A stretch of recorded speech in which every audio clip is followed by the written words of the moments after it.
Buenos días. Hoy vamos a continuar con la Biblia en un año con Fray Nelson Medina. Todos los días son 3 textos, uno del Antiguo Testamento, un salmo y uno del Nuevo Testamento. La lectura demora entre 12 y 15 minutos. Debes sacar el tiempo ya que no es solo escuchar. Busca los textos en tu Biblia y los vas siguiendo. Estamos en el día 159. Los textos para hoy son Primera de Reyes, capítulo 13, Proverbios, capítulo 1 y Primera de Corintios, capítulo 7, versículos del 25 al 40. Disfrútenlos. Los dejo en compañía de Fray Nelson Medina. Bienvenidos. Este es el día número 159. Estamos leyendo toda la Biblia en 365 días.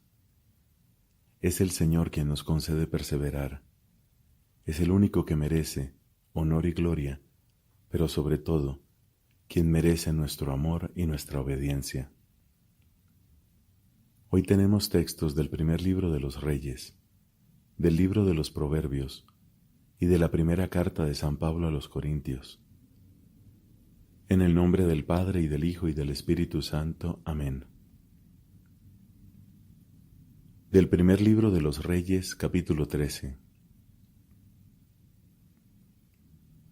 Un hombre de Dios vino de Judá a Betel por orden del Señor, mientras Jeroboam estaba de pie junto al altar para quemar incienso. Y gritó contra el altar por orden del Señor: «Altar, altar, a la casa de David le nacerá un hijo, su nombre será Josías, y él inmolará sobre ti a los sacerdotes de los lugares altos, que queman incienso sobre ti, y hará arder sobre ti huesos humanos». Ese mismo día, el hombre de Dios dio una señal diciendo: «Esta es la señal de que ha hablado el Señor. El altar se va a resquebrajar, y se desparramará la ceniza grasienta que hay sobre él». Al oír la palabra que el hombre de Dios proclamaba contra el altar de Betel, Jeroboam extendió su brazo desde encima del altar diciendo: «Deténganlo». Pero el brazo que había extendido hacia el hombre de Dios le quedó paralizado y no pudo volverlo atrás. El altar se resquebrajó y se desparramó la ceniza grasienta que había en él, conforme a la señal que había dado el hombre de Dios por orden del Señor. Entonces el rey tomó la palabra y dijo al hombre de Dios: «Aplaca por favor el rostro del Señor tu Dios y ruega por mí, para que pueda doblar mi brazo». El hombre de Dios aplacó el rostro del Señor, y el rey pudo doblar el brazo como antes. El rey dijo entonces al hombre de Dios: «Entra conmigo en la casa para reconfortarte y te daré un regalo». Pero el hombre de Dios respondió al rey: «Aunque me des la mitad de tu casa, no iré contigo.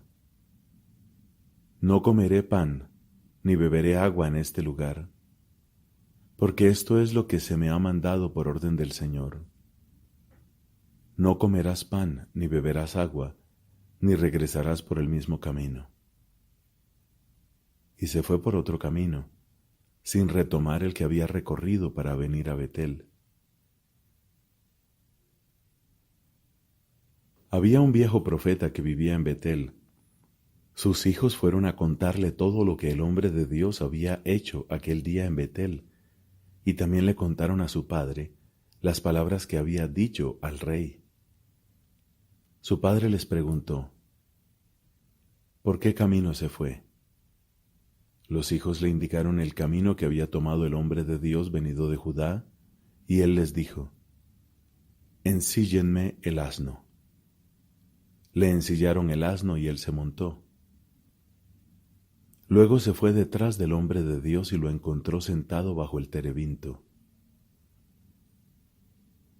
«¿Eres tú el hombre de Dios que vino de Judá?», le preguntó. «Así es», respondió él. Entonces el profeta le dijo: Ven conmigo a casa a comer algo. Pero el otro replicó: No puedo volver contigo ni acompañarte. No comeré pan ni beberé agua contigo en este lugar, porque esta es la orden que recibí del Señor. No comerás pan ni beberás agua cuando estés allí, ni regresarás por el camino que tomaste a la ida. El otro le dijo: Yo también soy profeta como tú, y un ángel me dijo por orden del Señor: Tráelo contigo a tu casa para que coma pan y beba agua. Pero en realidad le estaba mintiendo. Así el hombre de Dios regresó con él y comió y bebió en su casa.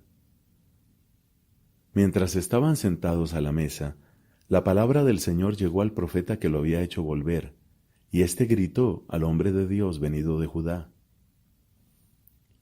Así habla el Señor. Porque has sido rebelde a la orden del Señor, y no has observado el mandato que te dio el Señor tu Dios. Porque has regresado, y has comido pan y bebido agua, en el lugar del que te había dicho: No comas pan ni bebas agua allí. Por eso, tu cadáver no entrará en la tumba de tus padres. Después que él comió y bebió, el profeta le ensilló el asno, y el hombre de Dios emprendió el camino de regreso.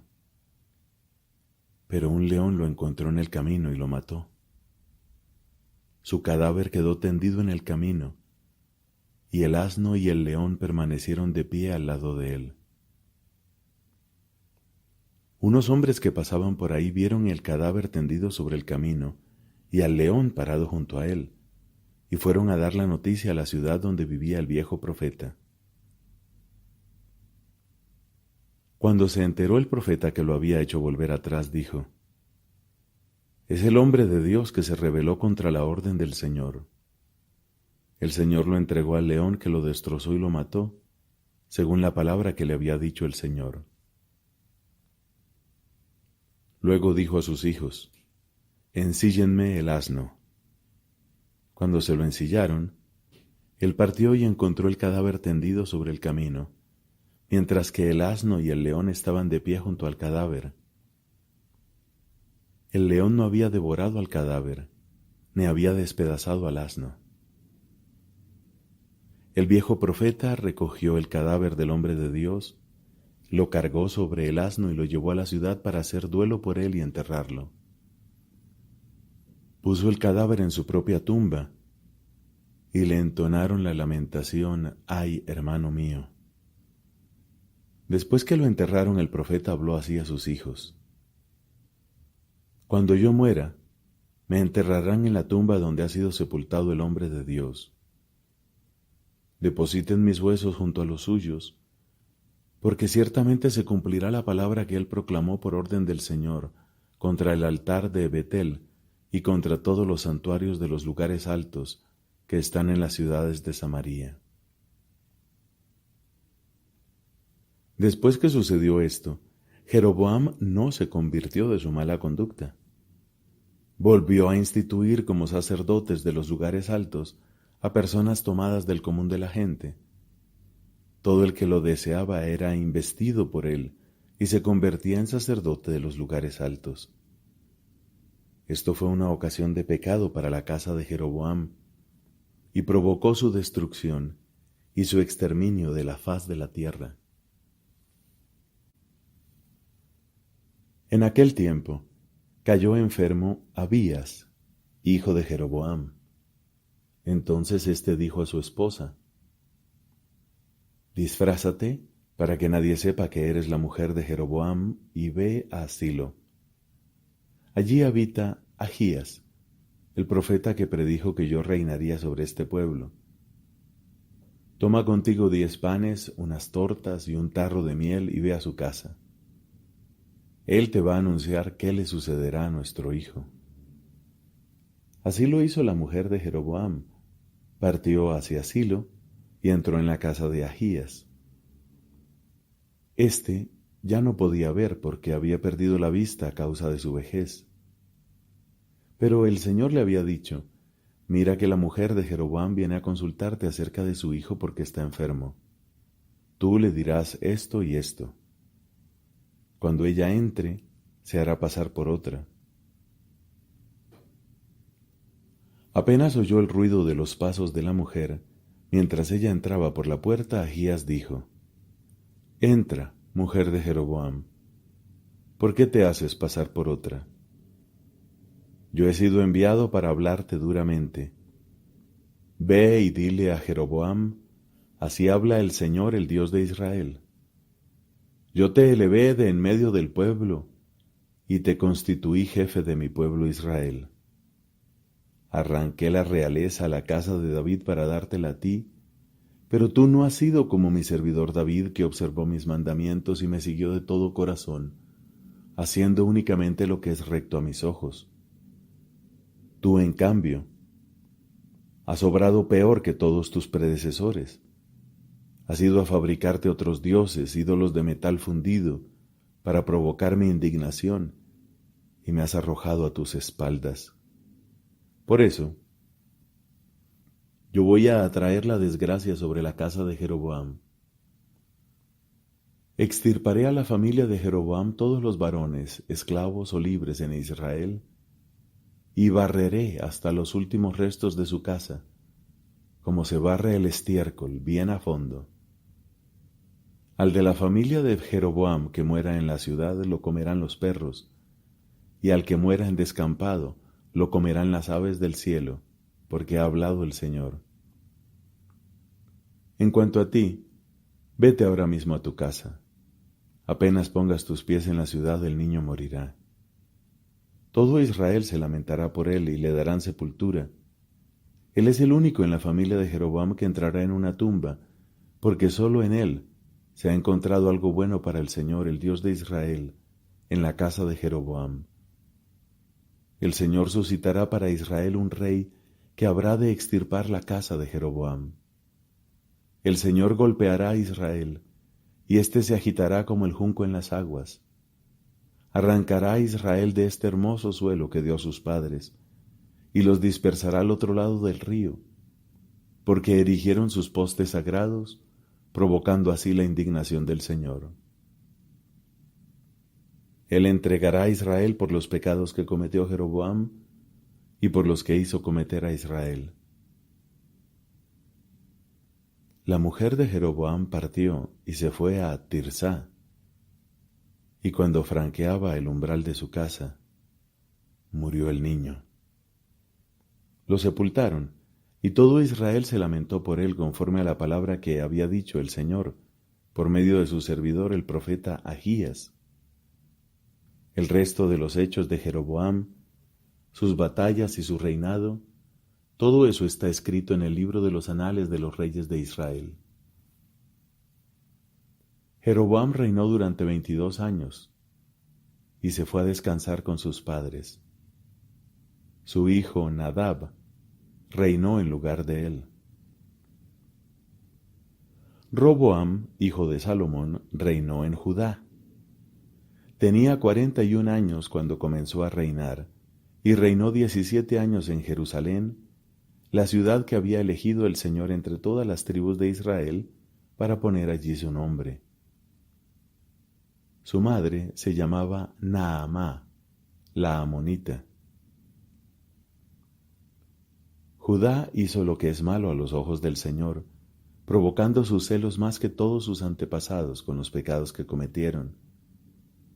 También ellos se erigieron lugares altos, piedras conmemorativas y postes sagrados en cualquier colina elevada y bajo todo árbol frondoso.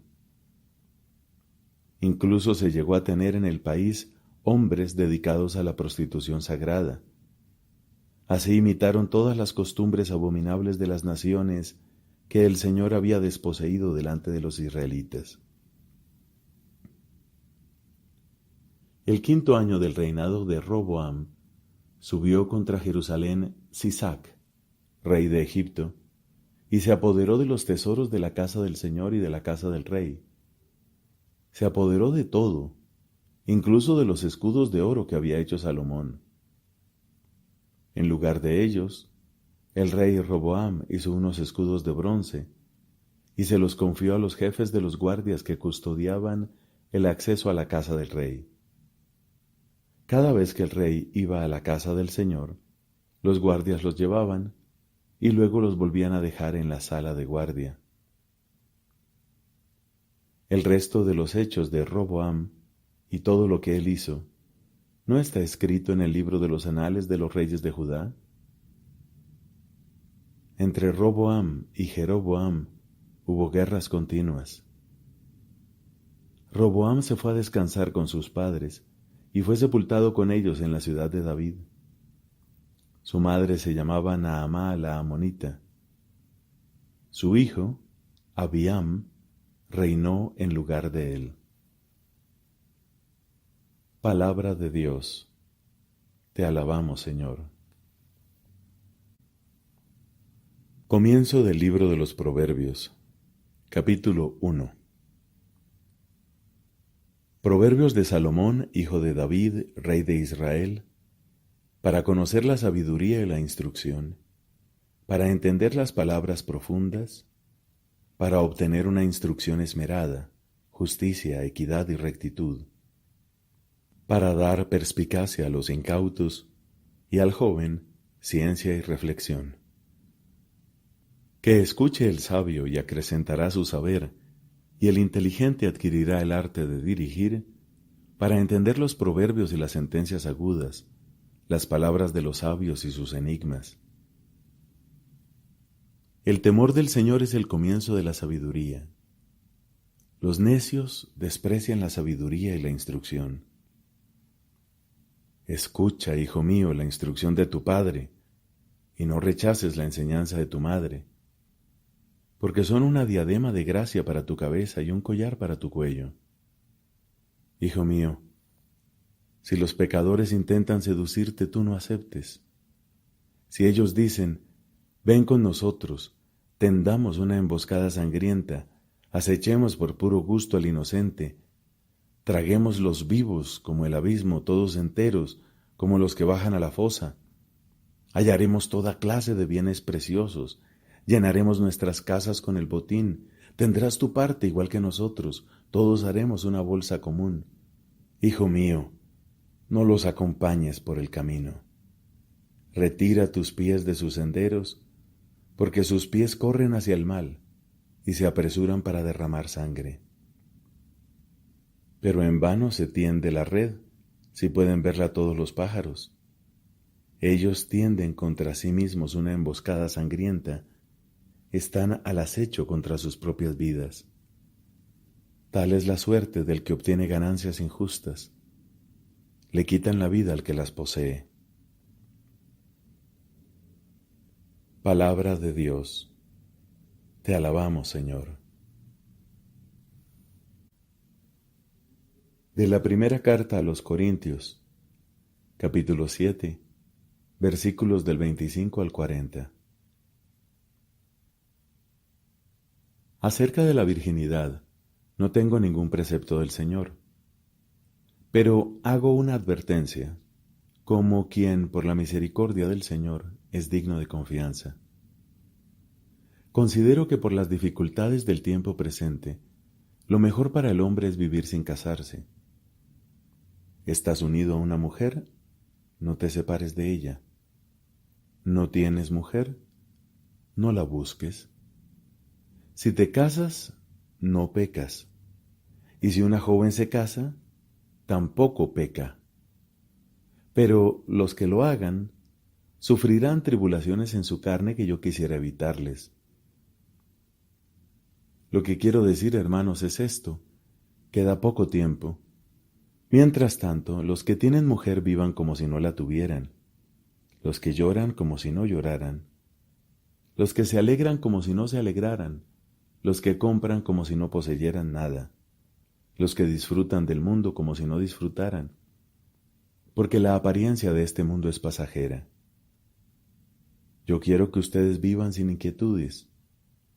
El que no tiene mujer se preocupa de las cosas del Señor buscando cómo agradar al Señor. En cambio, el que tiene mujer se preocupa de las cosas de este mundo, buscando cómo agradar a su mujer, y así su corazón está dividido. También la mujer soltera, lo mismo que la virgen, se preocupa de las cosas del Señor, tratando de ser santa en el cuerpo y en el espíritu. La mujer casada, en cambio, se preocupa de las cosas de este mundo, buscando cómo agradar a su marido. Les he dicho estas cosas para el bien de ustedes, no para ponerles un obstáculo, sino para que ustedes hagan lo que es más conveniente y se entreguen totalmente al Señor. Si un hombre, encontrándose en plena vitalidad, cree que no podrá comportarse correctamente con la mujer que ama y que debe casarse, que haga lo que le parezca. Si se casan no comete ningún pecado. En cambio, el que decide no casarse con ella porque se siente interiormente seguro y puede contenerse con pleno dominio de su voluntad, también obra correctamente. Por lo tanto, el que se casa con la mujer que ama hace bien, pero el que no se casa obra mejor todavía. La mujer permanece ligada a su marido mientras éste vive. En cambio, si muere el marido, queda en libertad para casarse con el que quiera. Pero en esto debe ser guiada por el Señor. Sin embargo, será más feliz si no vuelve a casarse, de acuerdo con mi consejo. Ahora bien, yo creo tener el Espíritu de Dios. Palabra de Dios. Te alabamos, Señor.